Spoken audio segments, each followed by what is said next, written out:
Well, now, a motion that was passed by South Africa's biggest opposition party, the Democratic Alliance, to pass a vote of no confidence on the president, Jacob Zuma, was defeated in Parliament yesterday with a 214 vote against 126.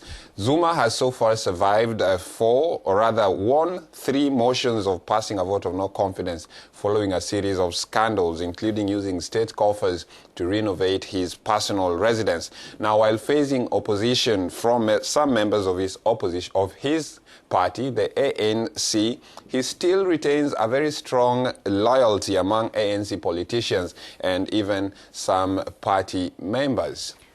The motion was filed by the Democratic Alliance Party a week after the publication of a report by the country's former public protector, Thuli Madonsela, who had asked for a judicial investigation in the case of influence peddling involving the rich Indian Gupta family.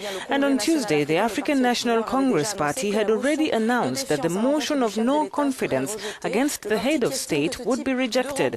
It believes that the practice has become an annual and futile ritual of the DA, which is quickly losing its meaning.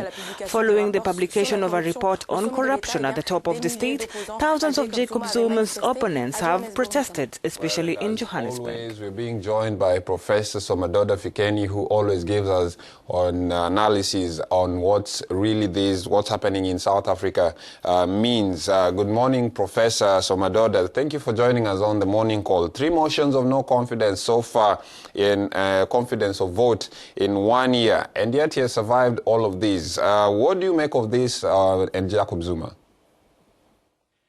Well, the main thing is that the ANC is unlikely to listen to or take cue from the opposition parties in removing its own leader. They would rather allow their internal processes, which at this moment have not been effective, to take care of that situation.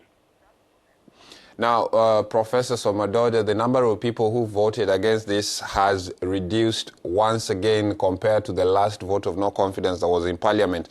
This means that there are some ANC members who probably voted against the motion, or rather voted for the motion.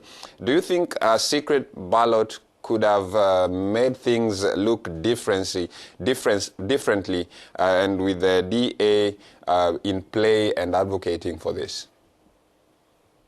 I do think that it would have brought a different result, but not necessarily a total change which would lead to a vote of no confidence succeeding. But some voices have been quite critical of the president within the ANC itself, including the chief whip and some of the chairs of committees in parliament. So some of those would have been expected to change. However, there is no limit to the vote of no confidence. It is only when something has happened and whoever is proposing a vote of no confidence is able to motivate for it that it can be tabled again and be substantiated. Now, lastly, Professor, just before we let you off the hook, the ANC has done this now for three times, and you're saying maybe there is no limit to these motions of vote of no confidence. But is the ANC overly protecting the president? Certainly, they are not being direct and frank with him when he makes mistakes. Instead, they spend more time trying to protect him as much as possible. And that in itself might be a reflection of some who either have the same situation facing the president because some people are implicated, or some of them through the patronage network, they know that without him at the helm, they may not be able to be deployed in those high positions. Thank you very much, Professor, for joining us on the morning call.